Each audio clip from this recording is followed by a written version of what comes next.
concept is so foreign to Pittsburgh football fans that I don't even know that anyone can describe what it should look like. And yes, of course, I'm talking about rebuilding. Good morning to you.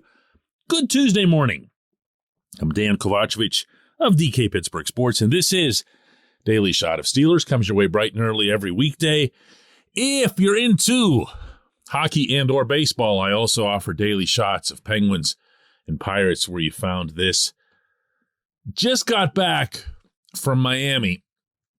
Have a little bit of a clearer head about the game that I covered down there a couple nights ago, and have a lot clearer understanding of why I was so struck by Mike Tomlin's answer to my question the other night after the game, which, as I told you on yesterday's episode, was going to seem unremarkable to almost everyone, but it hit me. And I admitted to you on yesterday's show that I didn't understand why. Like, I didn't get it. I don't see what was so impactful about this. And now I do. I'm going to play this again. It's only 11 seconds, so deal with the repeat for those of you who already heard yesterday's show. Here it is. Mike, is your offense getting any closer to forming an identity? I feel like we are, but we didn't make the necessarily splash plays today to secure victory. But I certainly feel like we are, certainly. So you heard my question. You heard the context that I presented it with, and you heard his answer. And you heard, quite possibly, the intonation with which he delivered it. It wasn't exactly angry. It wasn't exactly, what's that line he always uses when he thinks somebody's asking him a happy question after a tough loss? It's not something that we're going to seek comfort. That's it. We're not going to seek comfort in that. We're not going to seek comfort in having looked like we're getting better offensively or whatever that was. Again, don't read into the literal question or the literal answer. Understand, especially for those of you who have paid any attention to Tomlin's press conferences over the years, this is not someone who would answer a question about the development or the growth of a certain facet of the football team in anything remotely resembling an upbeat context after a really tough loss like that one. And it was in that moment, I'm talking about when I was standing there and he answered it, that it hit me. He's rebuilding. He's rebuilding. He's doing it. He's doing it right now. He's rebuilding. What can you expect at Point Park University in downtown Pittsburgh? Respect, rigor, relevance. That's the Point Park pledge. You'll be treated with respect while being challenged and supported academically to graduate with career-ready, relevant skills. Visit pointpark.edu to learn more. Of course he wanted to win the football game. Of course they all wanted to win the football game. There's nothing wrong with winning the football game. But he also understands that there are benefits to speeding up the process of getting these younger players more involved, more successful, more confident in stadiums. And that, I believe, is the reason that you've seen at least a couple of players put on the field when maybe they'd be giving way to older guys in very specific situations. Want a crazy example? George Pickens. Don't laugh at this. And look, I'm leaving Matt Canada out today, okay? Just completely disregard that he exists, as blissful as that might seem. And think about Pickens being on the field all through the second half when what you need are basic plays, basic execution of plays, and the kind of thing that, right or wrong, coaches tend to drift toward older guys to get that done. In fact, on that last drive, this is one of those things that not everyone would have noticed, so I'm going to bring it up now. On that illegal shift penalty, which I still don't think was an illegal shift because I don't know who other than Miles Boykin was moving, Boykin was on the field. You know who he was on the field in place of? Yeah, Pickens. That means there's something there, and all of this has to get cleared by the head coach, that they wanted to get done that had the veteran on the field. If one takes that and then one adds on to it the aggressive usage of DeMarvin Leal before he was injured, including at multiple positions, the sticking by the left side of the offensive line even when Dan Moore and or Kevin Dotson, or in this case, both, have struggled. All of this, plus the ultimate example, Kenny Pickett being at quarterback instead of Mitch Trubisky, points toward the head coach in his own understated way saying, hey, look, I get it. I do value winning. We're going to do everything we can to win the game that we're playing on Sunday. But along the way, I've got to do something to make these younger guys better. And because I don't want to go through something like this again in 2023, I want to make sure that I'm putting the pedal to the metal to get it done. If I have to go through the early part of next season trying to get younger players up to speed or worrying about how they'll perform in regular season games versus preseason games, then I'm going to be wasting potentially a chunk of that season as well. Now, Tomlin's got a press conference today, as you know, at noon.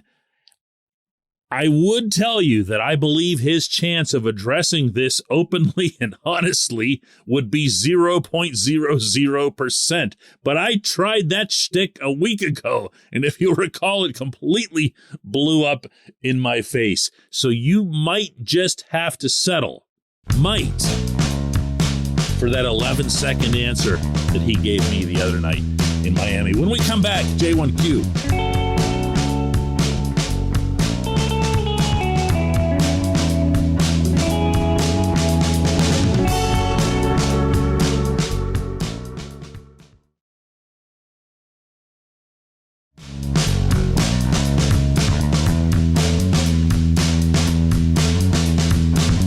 Of Daily Shot of Steelers is brought to you by our friends at Mike's Beer Bar.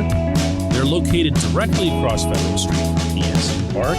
They are the one, the only, the premier destination in Pittsburgh for craft beer. More than 500 craft beers available, more than 350 of those local, and more than 80 of those on tap. Mike's can't be topped. Not for beer, not for the awesome kitchen and menu that's available, not for all the special events that are going on there. Check them out online at mikesbeerbar.com. Mike's Beer Bar, right across Federal Street from PNC Park. Today's J1Q comes from Mike DeZura, who says, DK, this is a first-time submission to your podcast. There's a universal belief that Matt Canada is in way over his head and must go. Some of the recent comments from players lead me to believe that he's lost them. By stubbornly refusing to address this from the Steelers standpoint, does it translate to Tomlin, the ultimate players coach, also possibly losing the team? Whew. Man. Yes? I had to think about that for a second because, again, I don't want to. Did I say in the last segment I wasn't going to do Canada? See, I wasn't going to do Canada today, and then you got to come up with it. But, you know, I also picked your question, so I can't play completely dumb here. My feeling here is that these players have more than made up their minds that they're done with him, but they also aren't in a position of strength. They aren't in a position to go making some kind of big kick and fuss over it. For whatever reason, Chase Claypool seems to be very comfortable in those particular clothes. So he made the decision to hang out late in the locker room in Miami a couple nights ago, and he said what he said, and I can very easily affirm for you, was speaking for a lot of people when he did. Now, to best answer the tough question that you asked there, you first have to understand that Tomlin deals with the players face-to-face, man-to-man. He is not one of those coaches / managers in professional sports who delegates through a coordinator or a positional coach and says, hey, you need to get this guy in line. He'll go and do that himself. He very much believes in that. Of all of the coaches on the staff, including the coordinators, the only one you will find hanging out in the locker room on any type of regular basis is Tomlin. And he'll do it right in front of us, reporters. He'll come in and joke with these guys. Even as they're giving interviews with us, he'll have something funny to say over our shoulders. He believes in being in there and dealing with them. He embraces, to use one of his terms, the more challenging conversations, the more personal conversations that need to be had. And he'll do that whether you're TJ Watt or whether you're the 4th string, 5th guy, 10th guy on the depth chart, whatever it happens to be. So, knowing that, I'm inclined to believe that the players would stand by Tomlin almost unconditionally. But this is a hell of a condition. This is something that costs people. I mean, nobody wants to hear this, okay? But it's just part of the business. It costs them money. It costs them success individually, too. Individual players want to win, sometimes for individual motivation. Everyone would like to be a Super Bowl champion. And when they think, whether it's in the back of their head or whatever it is that everybody's actually openly talking about in that room, when they think that it's someone over their heads who's preventing them from doing that, there's going to be a lot of frustration. And there's going to be frustration that runs all the way to the top. Can they seriously not see how incompetent this guy is? What are they doing to me here? What are they doing to my career?